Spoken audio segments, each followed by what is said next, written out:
우리의 신앙을 고백하겠습니다. 전능하사 천지를 만드신 하나님 아버지를 내가 믿사오며 그 외아들 우리 주 예수 그리스도를 믿사오니 이는 성령으로 잉태하사 동정녀 마리아에게 나시고 본디오 빌라도에게 고난을 받으사 십자가에 못 박혀 죽으시고 장사한 지 사흘 만에 죽은 자 가운데서 다시 살아나시며 하늘에 오르사 전능하신 하나님 우편에 앉아 계시다가 저리로서 산자와 죽은 자를 심판하러 오시리라. 성령을 믿사오며 거룩한 공예와 성도가 서로 교통하는 것과 죄를 사하여 주시는 것과 몸이 다시 사는 것과 영원히 사는 것을 믿사옵나이다. 아멘. 찬송가 407장입니다.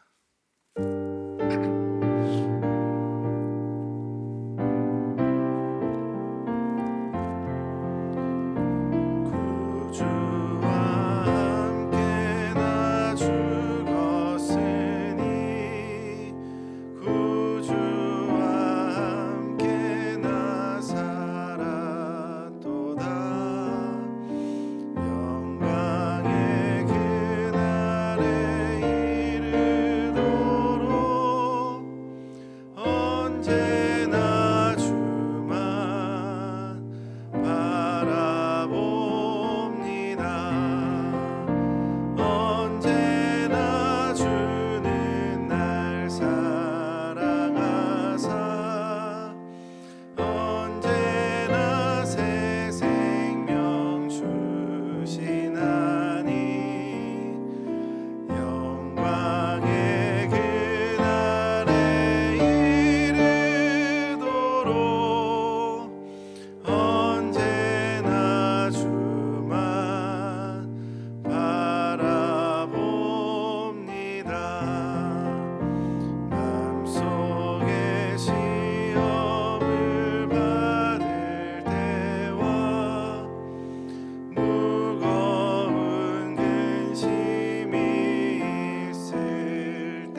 오늘 우리에게 주실 말씀 여호수아 24장 19절에서 33절입니다.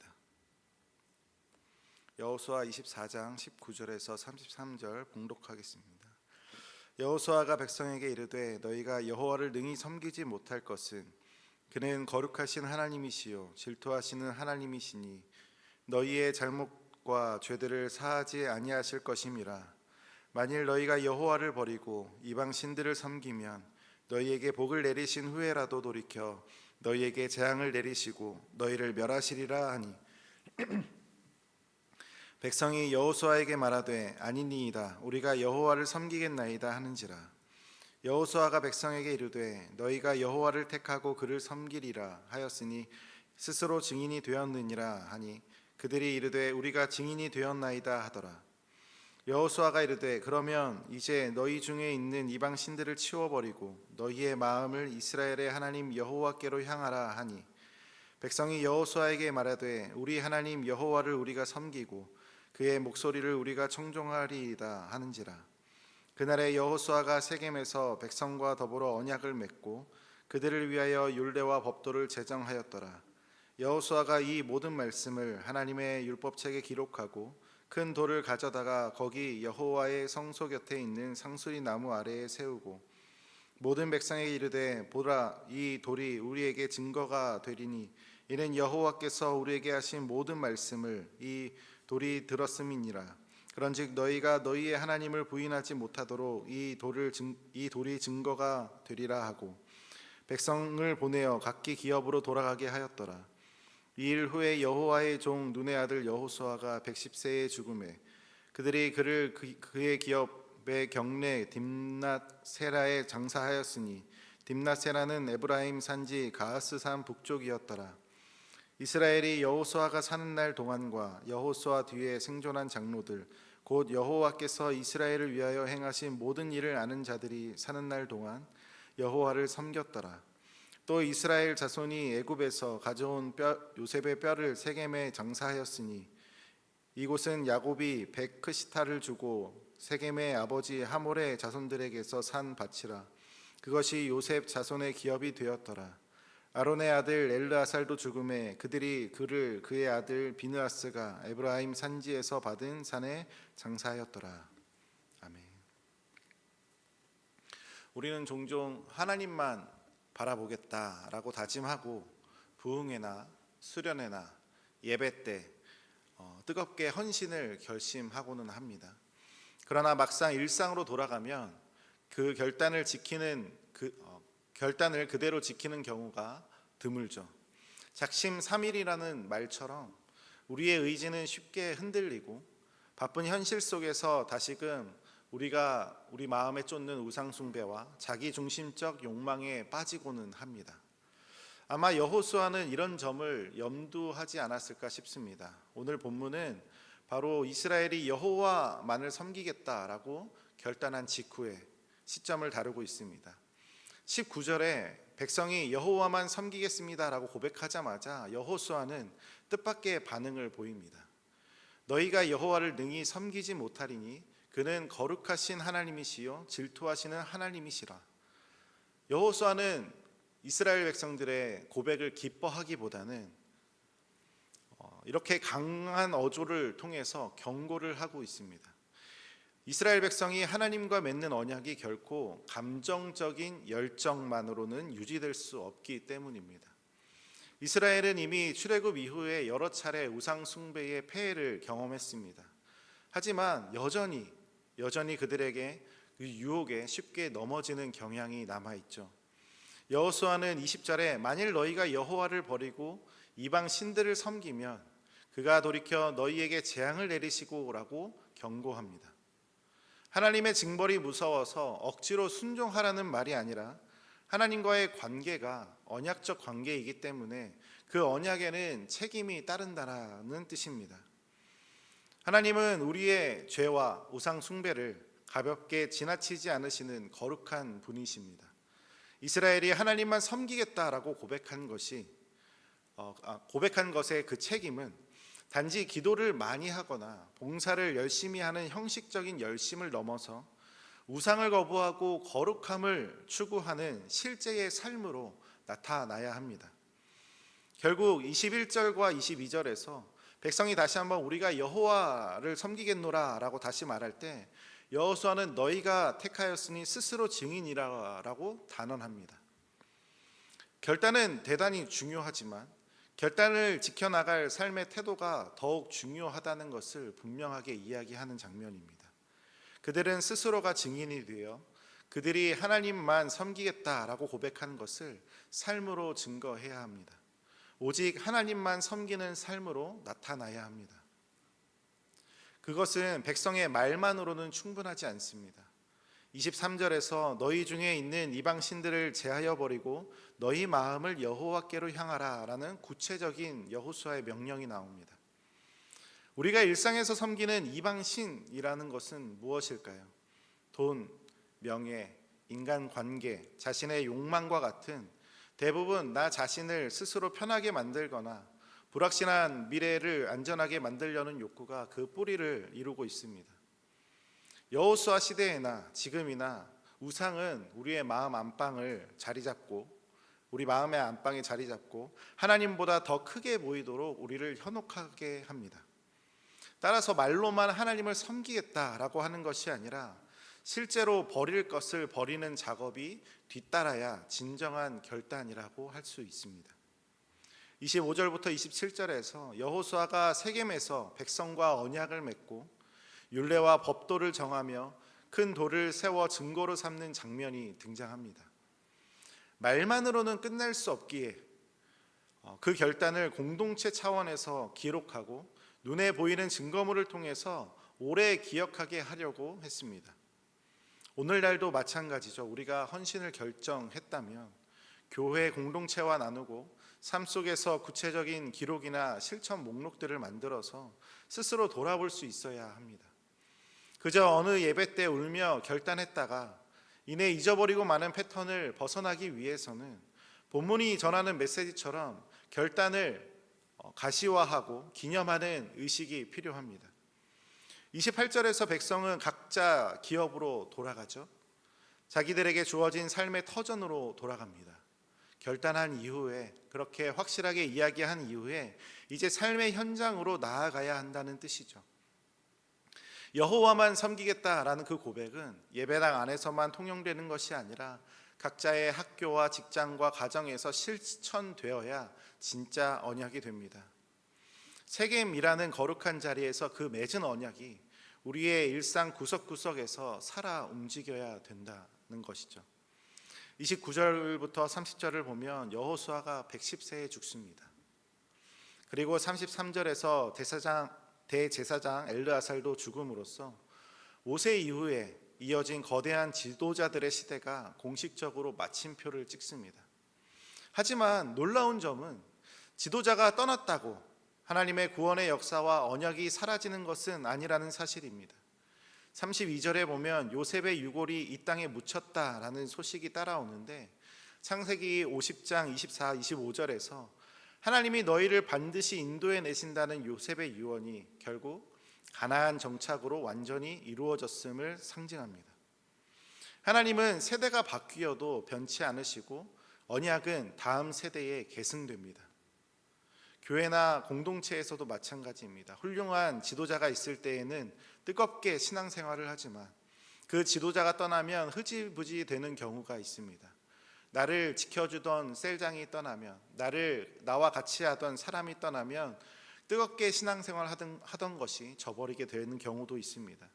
그러나 진정한 신앙 공동체는 인간 지도자의 유무와 상관없이 하나님과의 언약이 지속적으로 이루어져야 합니다. 더구나 우리는 여호수아나 엘르아사를 뛰어넘는 완전한 대제사장이자 구원자이신 예수 그리스도 안에서 새 언약을 체결한 자들입니다. 주님께서 친히 부활하신 후에 승천하신 후에도 성령을 보내셔서 우리와 늘 함께 하심을 우리는 잊지 말아야 합니다.